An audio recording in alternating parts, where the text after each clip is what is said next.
बातमीपत्रात आता पाहूयात गल्लीपासून ते दिल्लीपर्यंतच्या ताज्या घडामोडींचा धावता आढावा। महायुतीच्या उमेदवारांच्या प्रचारार्थ नरेंद्र मोदी महाराष्ट्रात आले आहेत। त्यांच्या नांदेड आणि परभणीमध्ये सभा झाल्या। नांदेडमधील सभेत मुख्यमंत्री शिंदे उपस्थित होते, तर परभणीमधील सभेत उपमुख्यमंत्री देवेंद्र फडणवीस उपस्थित होते। यावेळी सभेतील भाषणात मोदींनी इंडिया आघाडीवर निशाणा साधला।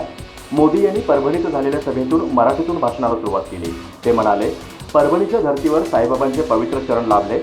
सभेला झालेल्या गर्दीवरून हे दिसून येतं की सभेची जागा अपुरी पडली। अनेक लोक उन्हात उभे आहेत, त्यासाठी मी सर्वांची माफी मागतो। मात्र जे उन्हात उभे आहेत त्याची तपस्या मी वाया जाऊ देणार नाही। तुमच्या या प्रेमाला मी विकासाच्या रूपाने परत करेन, असंही ते म्हणाले।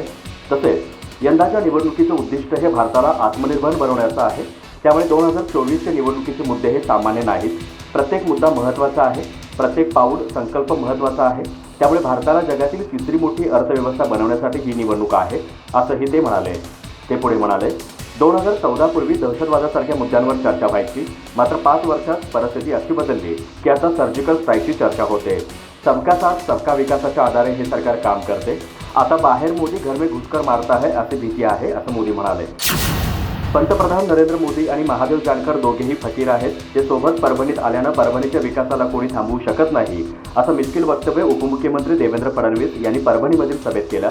ते म्हणाले की मोदी यांनी 10 वर्षात करोडो लोकांना गरिबीतून बाहेर काढलं। प्रत्येक वंचितांच्या जीवनात मोदीजींनी परिवर्तन केलं। आमच्या कार्यकाळात निम्न दुधनासाठी पैसे दिले, तर आता परभणी जिल्हा समृद्धी महामार्गाला जोडणार आहे, असंही त्यांनी म्हटलं। पुढे ते म्हणाले की महादेव जानकर म्हणजे महाराष्ट्राच्या खजिन्याची किल्ली आहेत। मुख्यमंत्री एकनाथ शिंदे, अर्थमंत्री अजित पवार आणि मी महादेव जानकर यांचा शब्द टाळू शकत नाही। त्यांना निवडून दिलं तर महाराष्ट्राची किल्ली आली। जानकर मोदी यांचाही इतका विश्वास कमवतील की दिल्लीची ही किल्ली परभणीमध्ये येईल, असंही त्यांनी म्हटलं। आजपर्यंत आपण म्हणायचो जगात जर्मनी, भारतात परभणी, पण पुढच्या 5 वर्षात भारतच जर्मनीच्या पुढे चाललाय। काही लोक असंही म्हणतात, बनी तो बनी नहीं तो परभणी। आता तसं चालणार नाही। बनी तो बनी अशी ही बनी और बनेगी तो परभणी, असं फडणवीस म्हणाले। परभणीमध्ये महादेव जानकर यांना महायुतीकडून उमेदवारी देण्यात आली आहे। जानकरांच्या शिट्टी या चिन्हासोबतच परभणीतील बॅनर्सवर भाजपचे कमळ दिसत आहे।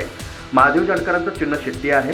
शिट्टीचं बटन दाबलं की मतदार मोदींनाच मिळतं, असंही फडणवीस म्हणाले। काँग्रेसने गरिबी हटाओचा नारा दिला आणि देशातून गरिबांना हटवलं, अशी टीका मुख्यमंत्री एकनाथ शिंदे यांनी केली आहे। आज महायुतीच्या उमेदवाराच्या प्रचारार्थ नांदेडमध्ये सभा झाली। या सभेला मुख्यमंत्री शिंदे उपस्थित होते। यावेळी एकनाथ शिंदे म्हणाले, देशात मोदींनी रामराज्य आणलंय। देशात केवळ मोदींची गॅरंटी चालते। काँग्रेसने गरिबी हटाओचा नारा दिला, गरिबी हटली नाही, मात्र देशातून गरीब हटला। मात्र मोदींनी 32 कोटी गरिबी रेषेच्या पुढे आणले। देशाला विकासाच्या दिशेने नेण्यासाठी मोदी पंतप्रधान होणं गरजेचं आहे। देशाला केवळ मोदीच महासत्ता बनवू शकतात, असंही शिंदे म्हणाले। यावेळी शिंदेंनी काँग्रेसवर निशाणा साधला। ते म्हणाले, काँग्रेसची परिस्थिती इतकी बिकट आहे की त्यांच्यात भांडणं सुरू आहेत। सत्तेत असताना त्यांनी तिजोरी लुटली। जित्याची खोड मेल्याशिवाय जात नाही, अशी काँग्रेसची गत झाली आहे। ज्यांना स्वतःच्या विजयाची गॅरंटी नाही, ते देशाच्या विकासाची गॅरंटी काय देणार? देशातील जनता राहुल गांधी यांना कधीही पंतप्रधान होऊ देणार नाहीत। काँग्रेसने अनेकदा त्यांना राजकारणात लॉन्च करण्याचा प्रयत्न केला, मात्र 50 वर्ष झाली त्यांचं लॉन्चिंग झालं नाही, अशीही टीका शिंदेंनी केली। याशिवाय सूर्याप्रमाणे मोदींचंही नेतृत्व असंच देशात चमकत आहे, ही देशासाठी गर्वाची बाब आहे। इंडिया आघाडीतील लोक विचारतात, आमच्याकडे राहुल गांधी, सोनिया गांधी, उबाटा आहे, तुमच्याकडे कोण आहेत? यावर आमच्याकडे मोदींची गॅरंटी आहे, असं उत्तर देशातील जनताच देते। विश्वासाचं दुसरं नाव मोदी आहे, असंही शिंदे म्हणाले। आदित्य ठाकरेंना मग मी मुख्यमंत्री पदासाठी तयार करतो आणि मी स्वतः दिल्लीच्या राजकारणात जातो, असं देवेंद्र फडणवीस म्हणाले होते। असं उद्धव ठाकरे यांनी वक्तव्य केलंय। ते म्हणाले की 2.5 वर्षाच्या मुख्यमंत्री पदाचे आश्वासन मला अमित शहा यांनी दिलं होतं। आदित्य ठाकरेंना मार्गदर्शन करून आपण राष्ट्रीय राजकारणात जाणार असल्याचं देवेंद्र फडणवीस यांनीच आपल्याला सांगितलं होतं, असा दावा स्वतः उद्धव ठाकरेंनी केला आहे। ते म्हणाले की काँग्रेसही विरोधात उभा राहिला आहे। पूर्वी लोक त्यांना घाबरत होतं, आता विरोधक समोर उभे टाकले आहेत। 2023 पर्यंत लोक बोलायला घाबरत होते, पण आता नाही। आता लोकशाही धोक्यात असल्याचं सर्वांना वाटत आहे। राहुल गांधी किंवा मी समोर आलो, त्यामुळे लोकांना वाटतं की कोणीतरी भाजपच्या विरोधात आहे। खोटी आश्वासने देणाऱ्यांच्या विरोधात बोलण्याचं धाडसही त्यांना वाटत आहे, असंही ते म्हणाले। भाजपने कोणतेही काम केले नाही, फक्त प्रभू श्रीरामांचं नाव घेऊन मतं मागितले आहेत। पुढे ते म्हणाले की 2012 नरेंद्र मोदी आमच्या घरी आले होते। 2014 ते पंतप्रधान झाले। आम्हाला स्वप्न पूर्ण झाल्यासारखं वाटलं, पण पुढे त्यांनी आपलं वर्तन बदललं। माझ्या वडिलांच्या निधनानंतर अमित शहांना वाटलं की ते आता शिवसेनेवर घाव घालू शकतात। वापरा आणि फेकून द्या अशी भाजपची गॅरंटी आहे। 2019 त्यांनी माझ्यासोबत तेच केलं, असंही ठाकरे म्हणाले। विशाल पाटील हे समजूतदार आहेत, ते वेगळी भूमिका घेणार नाहीत असा विश्वास ठाकरे गटाचे खासदार संजय राऊत यांनी व्यक्त केलाय। तसेच विशाल पाटील हे महाविकास आघाडीच्या कुटुंबातील प्रमुख सदस्य आहेत, त्यांच्याशी आमचा उत्तम संवाद सुरू आहे असंही त्यांनी स्पष्ट केलं।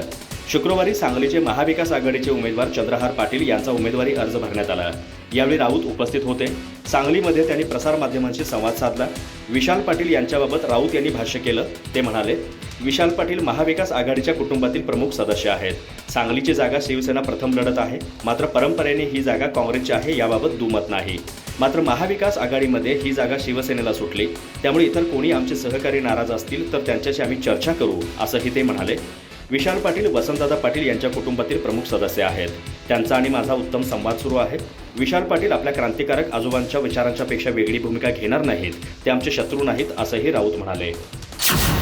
मी तुमच्या वाटेला गेलो नाही, माझ्या वाटेला जाऊ नका असा थेट इशारा मराठा आंदोलक मनोज जरांगे यांनी भाजप नेत्या पंकजा मुंडे यांना दिलाय। बाता मारून आणि आमरण उपोषण करून आरक्षण मिळत नाही असं विधान पंकजा मुंडे यांनी एका सभेत केलं होतं। त्यानंतर जरांगे म्हणाले, पंकजा मुंडे काय म्हणाल्या हे मी ऐकलं नाही, मी त्यांना विरोधक मानलेलं नाही, समाजालाही नाही।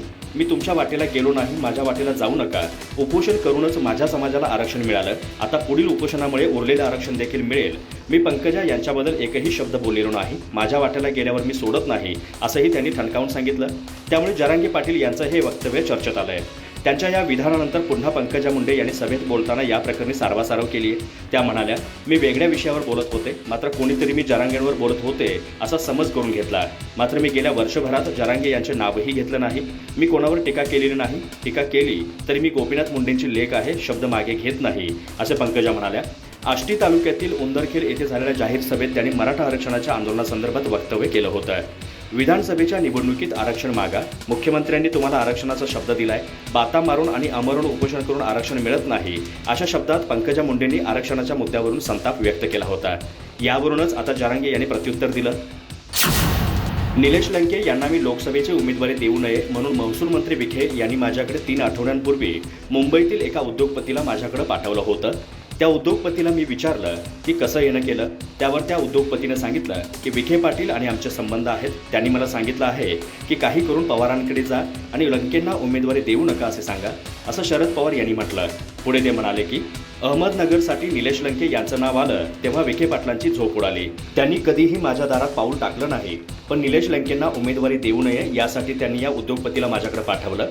यावरून एक स्पष्ट होतं की सत्ता आणि साधना असतील तरी माणुसकी, सामान्य माणसांचं प्रेम हा खजिना आहे, त्यामुळे निलेश लंकेचा पराभव करणं शक्य नाही असंही त्यांनी म्हटलं। विखे माझ्यावर व बाळासाहेब थोरात यांच्यावर नेहमी बोलतात, परंतु त्यांच्या परिवाराच्या सार्वजनिक जीवनात आमची काही ना काही मदत त्यांना नक्कीच झालेली आहे। ते खासदारकीला उभे असताना मी त्यावेळी मुख्यमंत्री होतो, भाऊसाहेब थोरात मदत करतील अशी विखे यांना खात्री नव्हती। त्यावेळी मी नगर जिल्ह्याच्या दौऱ्यावर होतो, रात्री 1 पर्यंत माझ्या बैठका सुरू होत्या। त्यानंतर हा प्रश्न माझ्यासमोर आला, त्यावेळी मी तातडीने विखे यांना माझ्या गाडीत बसवलं आणि आम्ही जोरवेला गेलो। भाऊसाहेब थोरात यांची रात्री 3 वाजता भेट घेतली।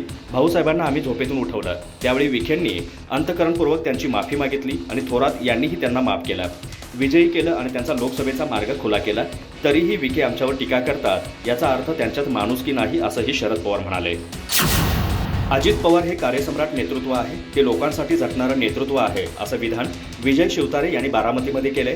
कन्हेरीच्या मारुती मंदिरात नारळ फोडताना अजित पवारांनी महायुतीच्या उमेदवार सुनेत्रा पवारांच्या प्रचाराला सुरुवात केली। विजय शिवतारे सध्या सुनेत्रा पवार यांचा प्रचार करत आहेत। यावेळी त्यांनी अजित पवार यांचं तोंड भरून कौतुक केलं। ते म्हणाले, व्यापक हितासाठी मी ही निवडणूक न लढवण्याचं ठरवलं। बारामतीच्या निवडणुकीला भावनिक करण्याचा प्रयत्न केला जात आहे, पण अजित पवार हे कार्यसम्राट नेतृत्व आहे, ते लोकांसाठी झटणारं नेतृत्व आहे असंही ते म्हणाले। सुनेत्रा पवार यांच्यासाठी प्रचार करण्याचाही सल्ला शिवतारे यांनी आपल्या कार्यकर्त्यांना दिला। आपलं बूथ सांभाळा, विजय आपलाच आहे, तसेच बारामतीची जागा आपण 3 लाख मतांच्या फरकाने जिंकू असा विश्वासही त्यांनी यावेळी व्यक्त केला। गेल्या काही दिवसांपासून शिवतारे हे चांगलेच चर्चेत आहेत। बारामती लोकसभा मतदारसंघातून निवडणूक लढवणार असं ते म्हणाले होते। निवडणूक लढवण्याची भूमिका घेताना त्यांनी उपमुख्यमंत्री अजित पवार यांच्यावर टोकाची टीकाही केली। आता मात्र त्यांनी माघार घेत महायुतीच्या उमेदवार सुनेत्रा पवार यांना पाठिंबा दिलाय। काही दिवसांपूर्वी अजित पवार यांना बिंचू म्हणणारे शिवतारे आज मात्र त्यांचे गोडवे गाताना दिसत आहेत।